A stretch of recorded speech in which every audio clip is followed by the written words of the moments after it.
I exposed my parents' disgusting plan to steal my dying stepmom's money after everything she did for us, and now my family is in ruins, but I don't regret a single thing. My 17F stepmother Jane is a wonderful, wonderful woman. She and my father got married when I was 4, and she's been a rock in my life ever since. My mother was always my primary caregiver, but up until that point her relationship with my father was acrimonious, and I basically never saw him. Jane was the reason they developed a stable co-parenting relationship. She encouraged everyone having a good relationship with each other and was always there to support me and my mom when things got rough. Jane was always a really hard worker. When she met my dad, he was living out of a hotel and my mother was doing everything in her power to keep me away from him because she was petty and angry that their relationship didn't work out. Meanwhile, Jane had a great job, a nice house, helped my dad get back on his feet, negotiated a visitation schedule with my mom, who hated her for a long time, and made sure my dad sent us money every week because neither one of them could afford an attorney to negotiate child support payments. Jane had no reason to do any of these things, but as I got older she made it clear that she loved me as much as she loved my half-brothers who were born a few years later. I even have my own room in her house because at the time we lived with my grandparents and various boyfriends of my mom, and Jane felt that I needed a more stable environment than that. She's like the opposite of the evil stepmom. When I was 15, Jane won a big lawsuit against an airline company and got awarded upwards of $1 million. She used the money to build sizable trust funds for me and my brothers so that we would be taken care of later in life. Despite having a lot more money, she still wanted to live a fairly modest life, so she paid off the house she has, and has been living there ever since with my dad. Sure, she bought a new car and they went on a few nice vacations, but she didn't blow all her money on stupid things, which I respected. About a year ago, things started getting really weird. Whenever I saw Jane she seemed to look sicker and sicker, but no one would tell me or my brothers why, even though I know they knew. All we knew is that she was at the hospital a lot. Around the same time, my mom has been coming around my dad a lot more and acting really strange, basically like she was trying to romance him. Whenever Jane was in the hospital my mother would insist on spending the night at their house and playing mom to my brothers, which was so weird to me because she never liked them or Jane. She'd be the perfect little housewife and my mom is not like that at all. It was super fake. Worst of all, my dad started falling for it. I'm not stupid. I'm pretty sure they were sleeping together. I tried to shield my brothers from it, but they're not dumb either. I tried talking to my dad too, but he insisted it wasn't like that. Then a few weeks ago, my mom started talking about all the places she'd like to visit, how she wanted a new car and was looking to invest. Which is weird because my mom has been a bartender her whole life and has lived paycheck to paycheck since before I was born. She was acting like she was about to get a lot of money, which started to make me really suspicious. Between Jane being sick and my mom acting all nouveau riche, I had a lot of questions. Finally, I decided to visit Jane in the hospital and ask her about my trust fund. I found out that if anything happened to her, that my dad would inherit all the money, including full control of the trust for me and my brothers. She asked me why I was so interested in the trust fund, so I told her what's going on with my parents and how my mom has been acting with my dad. I didn't want to, but after everything she did for me, she deserved the truth. It really hurt me to break her heart like that, especially once I found out that she was basically in hospice at this point because of irreversible kidney failure. She's only got a few more months. We both cried so much. Then, 2 days ago, everything came to a head. My mom stormed in furious and started arguing with my dad. Apparently Jane met with her lawyer and changed the trust so that my dad would get nothing and all of the trusts would be controlled by my step-aunt. She demanded to know how Jane found out about their relationship, and I came out and told them that I told Jane everything. I told them that if they wanted to play stupid games they would win stupid prizes, and that I wasn't going to let them screw Jane over after all the help she gave my family when she didn't have to. My mom slapped me and my dad just looked so defeated. Then my mom told my dad that she didn't really love him, that she was just pretending to so he would marry her and she could get all of the money. The worst part about it is that my brothers witnessed the whole thing, and now on top of their mom dying they have to deal with a cheating dad and his vindictive ex. Our whole family is in ruins and I feel like it's my fault even though I know it's not. Yesterday, I visited Jane again and told her about the fallout. She apologized and said that she had to dissolve my trust fund to make sure my mother didn't get a hold of the money, but that as her oldest I will inherit the house and property after she is gone, and that's worth more than the other 2 trust funds combined. My father won't get anything because she's going to divorce him before she dies, and honestly I'm happy for her. She made me promise to take care of my brothers and told me that once I turn 18 this summer I can kick my dad out of the house if I want to. And I fully plan to do that, by the way. I haven't talked to my dad since, and I can't even look at my mom. I can't believe they would conspire to do this to Jane after all this time. Just proof that they deserve each other, and I'm embarrassed that they're my parents. Once I turn 18 I'm going to cut my dad out as much as I can and cut my mom out completely. I hope she rots.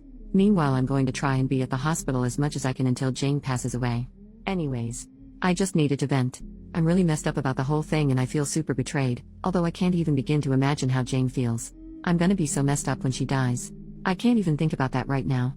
But at least she's not surrounded by people who just want to bring her down. Thanks for reading. Edit. Some people are asking a lot of the same stuff, so I'll just clarify here. About my brothers, my plan is to use some of the estate money to fight for guardianship for my twin brothers so that they can live in the house while I kick my dad out. If I can't get guardianship, then I will have to let my dad stay in the house. However, once I turn 18, I will technically be an adult, so even if my dad leaves, I'm still legally able to be responsible for them. The only thing I won't be able to do is stop him from taking them if he leaves.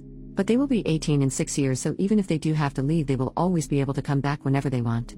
In a perfect world, my dad would just leave and let my brothers stay with me, which I'm sure my bio mom would be very supportive of, because right now she hates all of us, and I doubt that will change anytime soon. The trust, from what I understand, my brothers will inherit 1/3 each of the estate, and the remaining 1/3 will be used to keep the house running until they turn 18. After that, it will be up to me if I want to keep the house or sell it. At that point, my brothers will still have money left in the trust so they can branch out or do whatever they want. Otherwise, I will not sell the house and just pass it on to them, or keep it and maintain it myself, and they can just stay with me as long as they need to. Edit to the edit. So I just spoke to Jane, and she told me that the reason she dissolved the trust is because originally it was going to be split 3 times between us kids, and my dad would inherit the house. She dissolved my third and switched it over to make it to take care of the house maintenance, and instead put the house in my name so my dad wouldn't get it. Plus, by doing that, at least financially, I would be getting a much bigger share. The house is worth about 1.5 times the amount of my brother's trusts. I just wouldn't be able to do anything with it until my brothers are 18, which I'm totally cool with. Sorry if I don't have a better answer, but I'm just trying to translate what she told me. My parents, the big fight happened on Sunday, and I haven't spoken to either of my parents since. I think they're both at my mom's place right now, but that's fine with us because we're all still mad at them, so they can stay gone for all we care. I know technically that's not legal to just leave us alone, but I've been taking care of my brothers for over a year. I can handle a few days while he gets his crap together. Screw both of them. Hope that clears some stuff up. Additional information from OP on her parents, stepmom's health, trust funds. Why isn't Jane on dialysis? I don't remember the exact details, but Jane has a genetic condition where she gets cysts on her kidney. She'd already had a transplant a few years ago, but now she developed problems with her arteries or something in her legs, so she doesn't qualify for dialysis. She could get another transplant, but she doesn't want to because the last time was so traumatic, rejections, etc., so she decided to just let herself go onto maintenance medications to prolong her death until she gets her affairs in order. She has a few other health problems that make the typical treatments really dangerous, and according to her, she'd rather die surrounded by loved ones than on an operating table. Dissolving the trust fund, Jane told me she didn't technically have to do it, but she didn't trust my bio parents not to do something shady and get a hold of the money before I turn 18.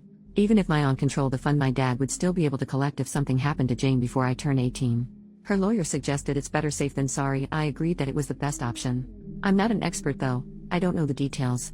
How my mom knew, like I said before, I'm pretty sure Jane told my dad, who then told my mom, and that's how the argument started. I can't think of any other way, and I didn't really care enough to ask. Jane's thoughts on my mom. She didn't know my mom was doing all of that. My mom has her own place and would only come over whenever Jane was in the hospital for a few days at a time. I've been living with my dad for a little over a year, so he probably told Jane that my mom was there to spend time with me, if he told her at all. Besides, she didn't move in until a few months ago, which I guess is when they started hatching their plan. Jane never outright banned my mom from visiting, so there really wasn't anything she could do. The money in the house, the remainder of the money belonging to the estate that hasn't been put into trust for my brothers, is going to be used to maintain the house, utilities, taxes, etc., until my brothers are 18, and then I can either choose to sell the house or keep it and maintain it myself if I'm able to. I plan to go to school in that time and get a better job with the goal of keeping the house, but if I can't, then I have the option to sell it. Not that I will, but that's how it was explained to me. First update, 3 months later. Hi guys, it's me again. A lot of you asked me for an update on my situation with Jane and my family, so I've come back with a few things that have happened since I initially posted. I will try to organize this in a way that addresses the major points of last time. Jane is still alive and doing surprisingly well considering the circumstances. She's always been a fighter, and although her disease has been progressing, she's keeping a positive attitude with everything that is going on. She says she's grateful that she was able to see everyone's true colors before she passed so she could go into the next life knowing the truth. We have become so unbelievably close in the past few months, and it's getting harder and harder to know that she's getting close to the end. She doesn't ever talk about it though, and I know it's because she doesn't want to hurt me, but we both know the situation, so we're just making the best of our time. I'm also not being completely transparent about all of the drama at home, but to be honest, I don't think she needs to hear all of that. We did end up having that surprise celebration of life that I planned. A lot more people showed up than I thought, but they all got an Airbnb near the hospital where Jane is, and we were able to take her out and spend some time at lake near the facility. It was super low-key, which I know Jane preferred, and I was even able to get her old college friend to come after I found him on LinkedIn lol. We had food and there was music and we played games, and it was overall a really great time, except Jane started crying at the end, but she promised me it was just because she was grateful. My brothers are also doing okay. My aunt, Jane's sister, is currently paying for them to go to therapy, and they've become a lot more open about talking about the situation. They just turned 13, but a lot of the time it feels like I'm talking to actual adults lol. They become really independent lately, in a good way, and aside from me driving them places, I don't really have to do much for them anymore. Their grades aren't super great, but they're not failing, and considering the circumstances it could be a lot worse. They still hang out with friends, and I'm keeping an eye out for like depression symptoms and stuff. The situation with my mom is as funny as it is embarrassing, TBH. She spent a few weeks ignoring us, and then she tried to crawl back into my life, basically begging me to let her move in because her lease is about to expire and she has nowhere to go. That convo went about as well as you'd think, and she ended up calling me an ungrateful beach and that I couldn't just ignore her because she's my mom. I told her to get out of the house before I called the cops and to go back to my dad, who at that point was only coming home every few days to check on us and grab some clothes. After that, she tried coming by a few times, and when I wouldn't open the door she would lose her mind and start yelling through the neighborhood. After 3 instances of this, I finally called the cops, but because I'm 17 they told me there's a possibility that I would have to go home with her since technically I'm a minor and need to be with a custodial parent. I told them no way because I was the only one watching my brothers at the moment. That led to a whole thing where after a few hours my dad basically showed up, and I was allowed to stay there because there was finally an adult present, and I'd basically lived there for over a year. After that, the cops firmly told my mom that if she keeps showing up and causing drama, my neighbors confirmed that she'd been there a few times screaming, that they would arrest her for trespassing since technically it was Jane's house and not hers. She left and hasn't tried coming to the house anymore, but for a while she would call me constantly telling me I owed her, and all kinds of stuff. She's now blocked on everything, and anything she needs to say to me gets filtered through my dad. As for my dad, well, since he's basically required to be here for another 2 months until I turn 18, we've basically just avoided each other. It's not too bad though, because I've been heavily relying on guilting him for everything to get my way. For example, he was going to contest the divorce, but I threatened to kick him out when I turn 18 if he does that, so he just signed all the paperwork for a quickie divorce and is basically doing whatever Jane tells him to do. I don't openly disrespect him or anything, he's still my dad, but I've made it clear that I have no intentions on doing anything he says ever again, and he doesn't fight me on it. Most of the time he's just in his room, and sometimes he'll go back to my mom's, but only for a day or two before they argue and she kicks him out again, lol. I haven't decided whether or not I'll kick him out yet, and we haven't talked about it either, so I'm kind of playing it by ear. As for me, I'm handling everything as good as I can.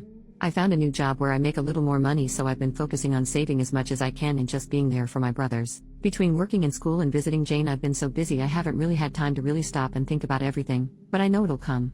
One of my friends has really stepped up and helped me manage everything, and I'm super grateful to him for being there for me and my brothers, so we'll see how that goes. Anyways, I wish I had something more exciting to share, but that's what's happened since my last post. Thanks again for all the support on my last post. Final update, 7 months later. Hello everyone, it's me again. I've gotten quite a few messages in the past months asking for an update, so I'm going to post my final update here and hope that it's enough to answer the questions everyone has been asking. I'm sorry that it took so long to update, but a lot has been going on. As many of you may already assume, Jane passed away early fall of this year. It was very traumatic and sudden, but the silver lining is that she exceeded every doctor's expectation for her life, and when she did go, she was surrounded by family, including me, my brothers, and my dad. She was on palliative care and felt no pain except for a brief moment right at the end, and we are all very grateful for that. Towards the end, Jane was physically pretty much done, but her mind was as sharp as ever. I took the advice of many of you here and recorded some voice notes for my brothers. I originally wanted to do video, but by the time we were able to do it, we both decided they didn't need to remember her wrapped in tubes and in a hospital gown. She also wrote many letters for her friends, family, and even for me to open when I reached certain milestones. She gave me one to open right after she passed away, and while I won't share too many details, I can say with absolute certainty that she is and forever will be who I consider my mother without question. It was very, very emotional for everyone, and although it has been a few months, I am still very heartbroken about her no longer being with us. She was a kind, gentle woman, and in my heart she is everything I aspire to be. My brothers are obviously very hurt about our mom dying, but just like before, they are taking it surprisingly well. They are still going to therapy both together and separately, and we have a lot of conversations whenever they feel like talking. We've always been close, but I feel like we're closer now. Even though I work, we hang out as often as we can, and I'm doing everything I can to be the support that they need. They don't know it, but I definitely need them as much as they need me, because they're the only ones I can really talk to about anything. Ironically, now that our family glue is gone, we're pulling together stronger than before. My dad and I mended the fences, so to speak. We went to a few therapy sessions together where he took full responsibility for his behavior, and I've forgiven him as much as I can, especially since he eventually started doing everything he could to be there for Jane at the end, even though they still went through with the divorce. He's still living with us and things are a little tense, but they're much better than before. He's my dad and I love him, but he was also broken by Jane's condition and he wasn't able to cope in a healthy manner. Her dying really brought some light into his eyes, so to speak, and now he's really stepping up to be the man he was supposed to be. A lot of people commented saying too little too late, but again, he's my dad, and for my own mental health I have chosen to forgive him. As far as I know, my bio mom pretty much vanished off the face of the earth when I turned 18.